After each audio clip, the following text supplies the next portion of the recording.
like that. Just all those little things that we're sort of wasting time on that we don't really need to be.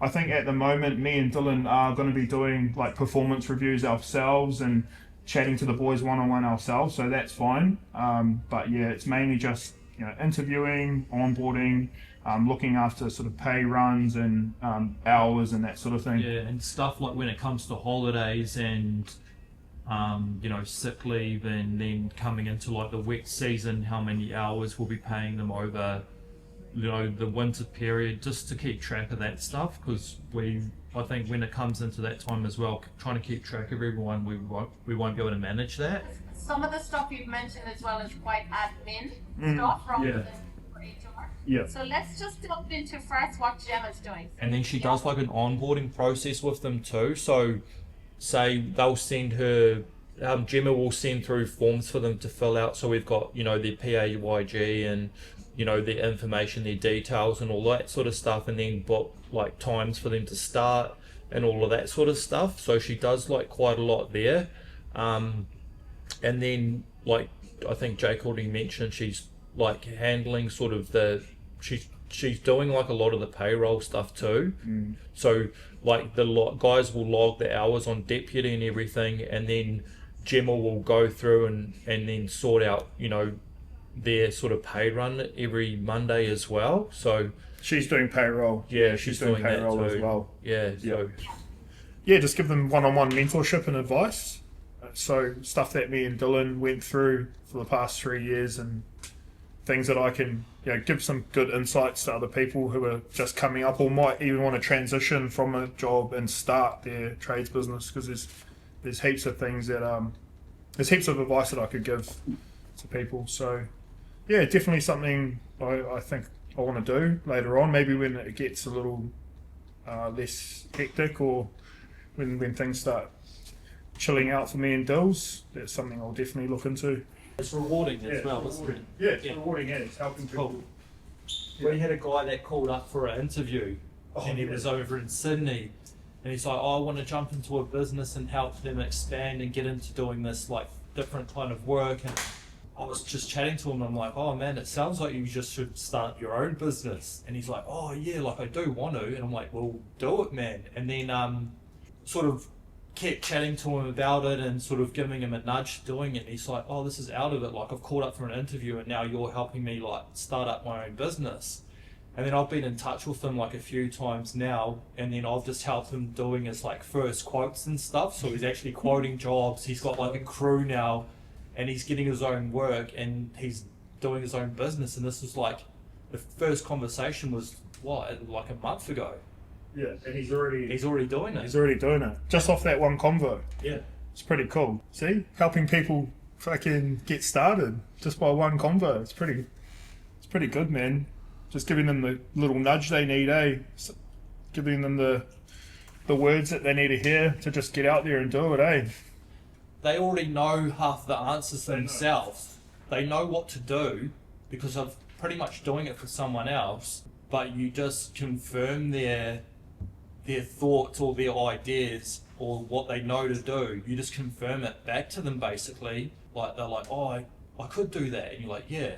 Why you do that? And then they just give you the answer, and then you ask them another question, they give you the answer to it, and you're like, yep. So what now? I guess they just go and do that. And you're like, yes, do that. Pretty easy. Easy as that, Yeah.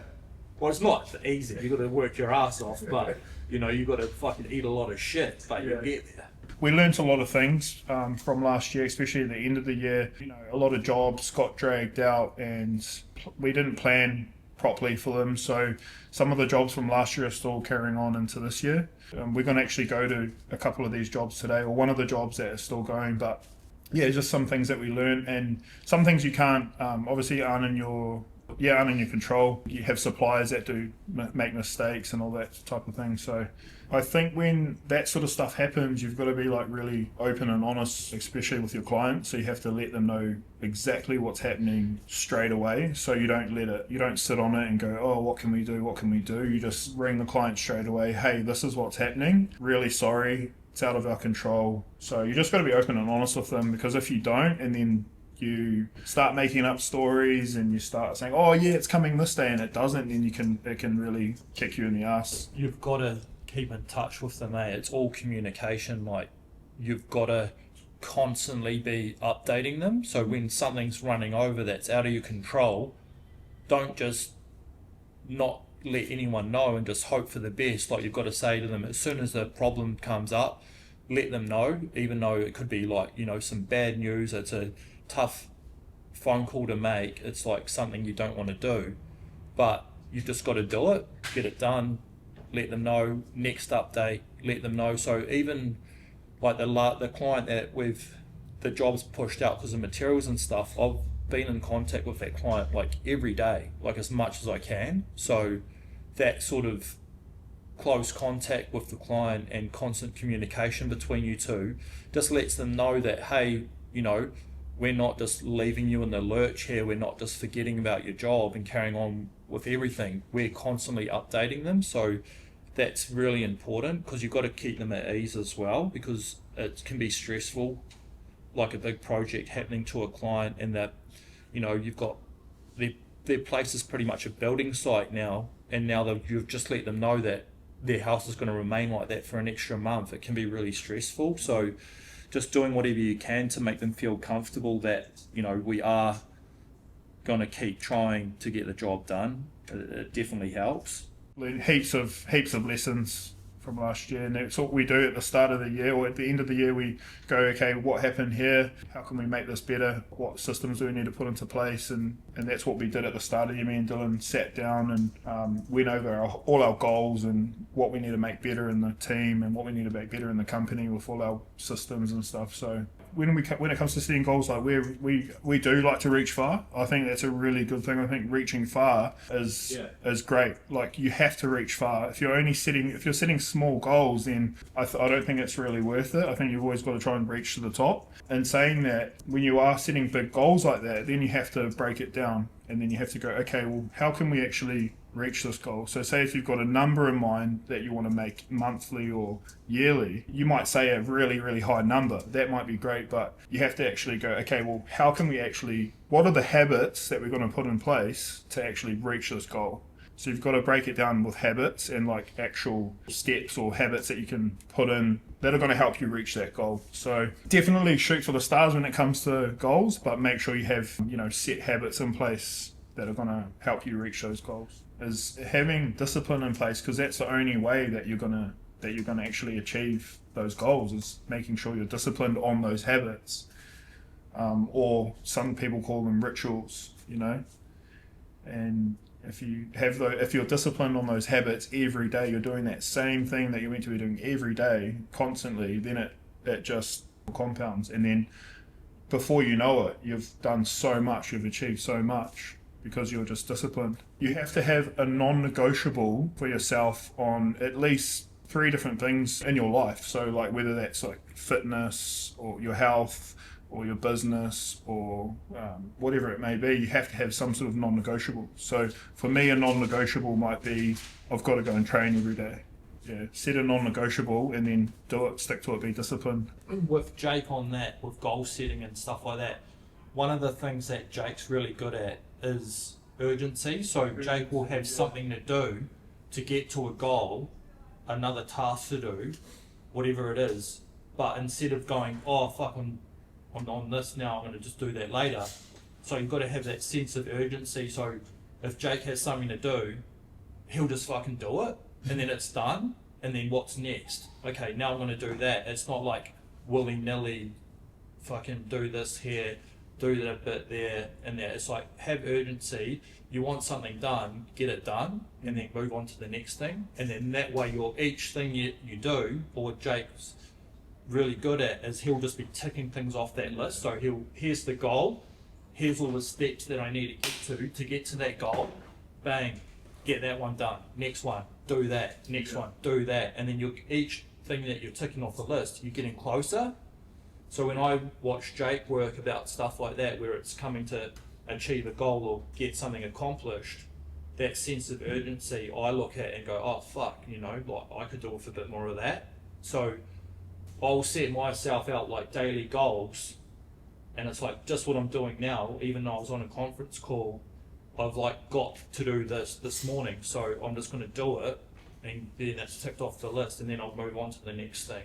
Yeah. So it's stuff like that you learn along the way as well. That's so true, bro. Like, that's exactly what Dylan said. That's exactly what those were the habits that I actually wrote down. So one of our things was like writing our goals down, and then I wrote like, okay, this year I'm going to be way faster at doing things. Like, if anything comes up, I'm going to just get onto it then and there, and I'm going to do it. So there's no procrastination, there's no waiting around. When something needs to get done, it needs to get done, because when you're in this business and you're constantly getting things thrown at you, you have to just do them straight away, otherwise they just build up. And then you're just behind and you're chasing your tail. So that's something that I guess is a habit, is like speed, urgency, like Dylan said. Those things will just help get you to those goals faster. And that can be with anything. That could be urgency with, replying to emails, calls, just small things, or even getting quotes done faster, sending invoices faster. Just all those things, just making sure you just do it straight away. Yeah, well, this feels like we've done so much this year that it's like, it feels like we're so further through the year than we actually are. Like, we sat down like the other week and I was like, fuck, it was like the end of, just ticked over to the end of Jan, and I was like, fuck, it's only been 1 month. I feel like we've been back into it for fucking ages. Like, feels like we've done like a year's worth of work already. It does, like, we've hired people. So much can change. We've hired, we've fired. we've done lots. Yeah, it's crazy, eh? Yeah, we'll cruise up to, once Dills is finished, we'll cruise up to these 2 jobs, and we'll capture some work on site and see what the boys are up to. So that'll be cool. This is the gym that we go to here. Oh, I don't really go to it, but Jake goes there. Yeah, she's a pretty good gym, that one. Like, going to the gym and training and like doing bodybuilding and stuff it's definitely something that's helped massively with like business, having those disciplines and all that stuff I've just taken from bodybuilding or training into business. It's the same stuff applies, Bro, it's so important. I think it should be like baseline for everyone, just to look after their health and be doing some type of training in the morning or at night. It just has to be. It's a non-negotiable, bro. It has to be done. What are your thoughts on the progress so far? Oh, good, man. Yeah, stoked with it, The guys have been going really well, so makes my life easy, man.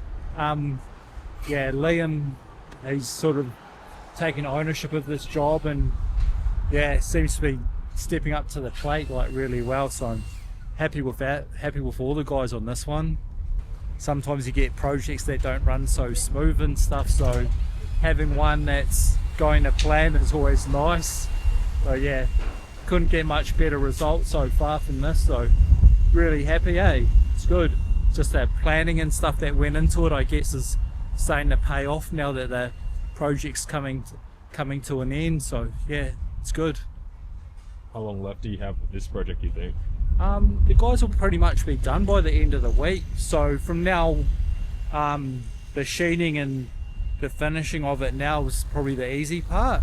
All the tie downs and everything that goes into that, like planning and prep to actually sheet, that takes a long time, and that's usually where we like come across most of the problems too.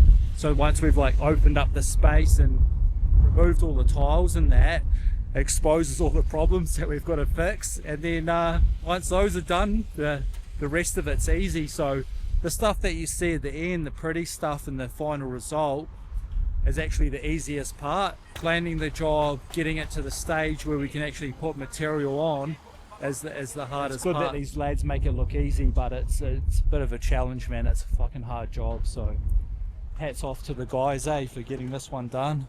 Good.